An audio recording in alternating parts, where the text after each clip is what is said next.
transmutation. Okay, so yes, there was this silvery substance that reminds me of mercury, but it couldn't have been. And I think that they would get in and they would dematerialize their bodies and rematerialize on the home planet. Of course, everybody wasn't doing that. And that's the other thing that we need to understand in these sophisticated areas.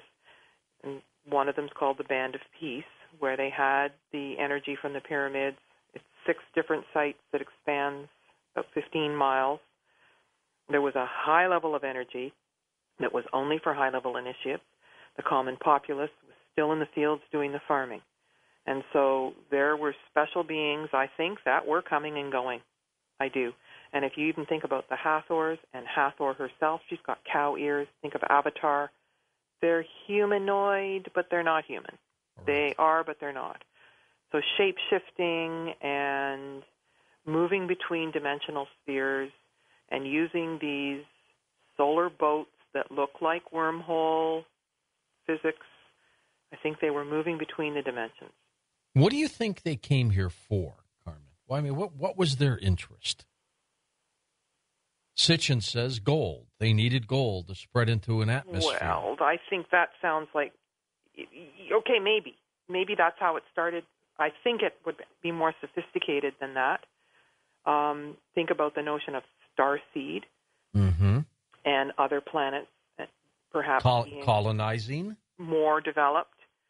Yes, colonizing. It's not an idea that's too far from our mind now when we think about Mars missions and all of that. So the Dogon talk about their teachers coming. There was wisdom and capabilities from other places. It's not that far-fetched. I mean, after all the hundreds of nights that you've been on the air for all these years, we've been listening to this sort of thing, but we haven't put it together, perhaps, as where they came in and out. And maybe there was more than one place on the planet. But it sure seems that Giza and the Pyramid Fields were Grand Central X marks the spot. That's fascinating.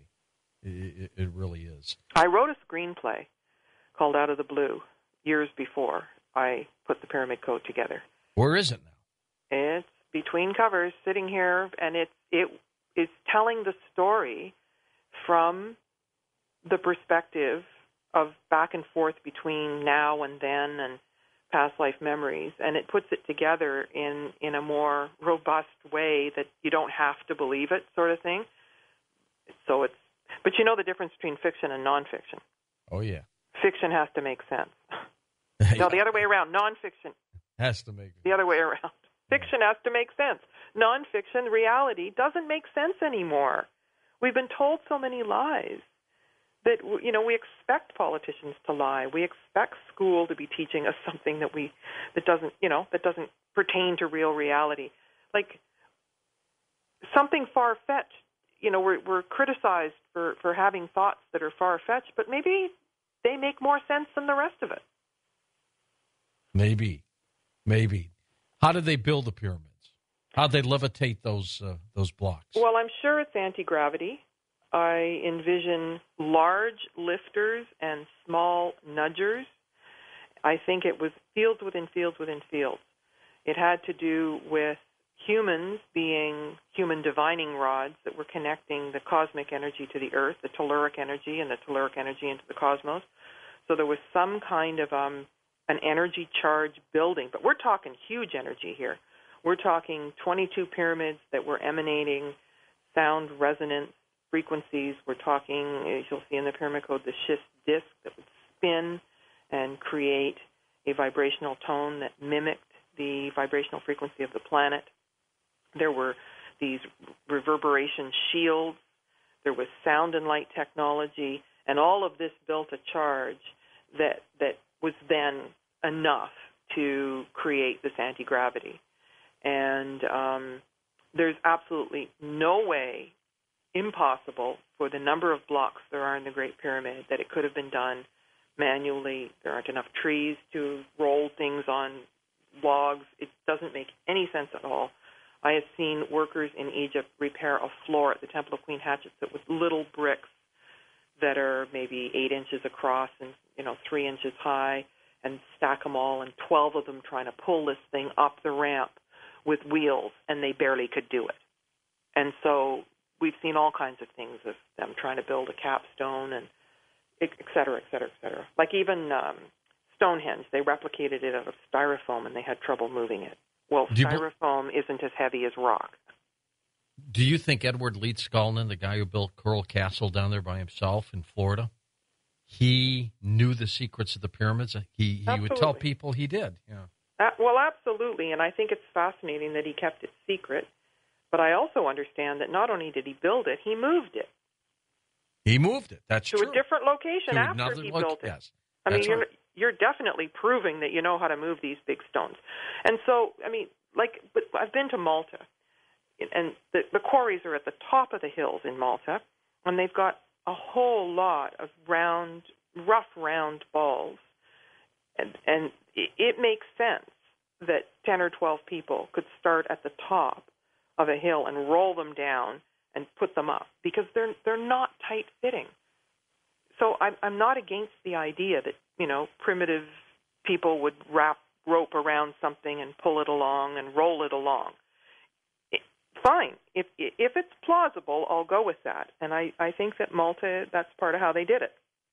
But I don't think that's the case with the Egyptian pyramids at all. When Leeds Scullin moved from one spot to the other, he had a guy with a flatbed truck after they put the blocks on the truck. Now, the guy didn't see him do it, but he somehow moved these blocks onto the truck, and he moved it. The guy drove them over to Homestead, and Leeds Scullin apparently told him, leave, and I'll take care of this. And he kept wondering, how in the heck is this 120-pound guy going to do any of this? How did he even get these things on my flatbed truck? And he said, as soon as he went and came back, Leeds Scullin was finished. Yep. He had moved everything. Well, and we have anti-gravity devices now, but we also have to understand that the technology that has led itself to many different discoveries has been squashed down by the powers that be that want us paying for utilities, that have kept us controlled. They're getting all our money. Bingo. Anybody who wanted to develop these things, I mean, it should be, instead of the kinds of things, that activities that go on in schools, that people should be excited about exploration and these sorts of things, because it's possible. And now we have internet, and we can look on YouTube and see things floating around, and it's anti-gravity. So if you can do it on a small scale, I mean, they're pretty comfortable moving little things around. Of course it can be done on a big scale. Now, I suspect, Carmen, they already have this. They're using it in a big way, and they're just not telling us about it. Well, disclosure would be good on many levels. Yep. Yes, it would. Okay, let's move on throughout Egypt here. Some of the other things that you came across that just continue to add to this puzzle that we're looking at here. What about ancient artifacts? Did you stumble across anything there? When you say that, what comes to mind is what's happening in the museum.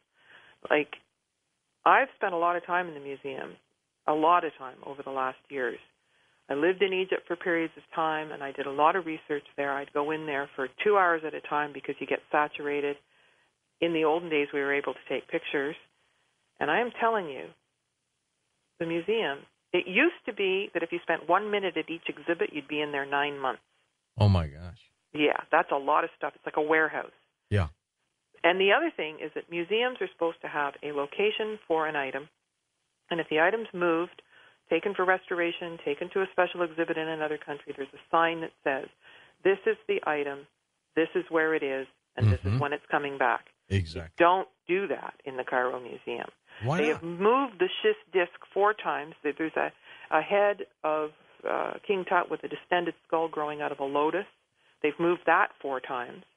When I was doing the photo shoot for the Pyramid Code, they had people in there with ledgers, and they're supposedly recording where everything is. And I'm telling you, the museum is emptying out. There was a news story in the local paper in Arabic that my guide described to me while I was there, mid-February till March. where 100 artifacts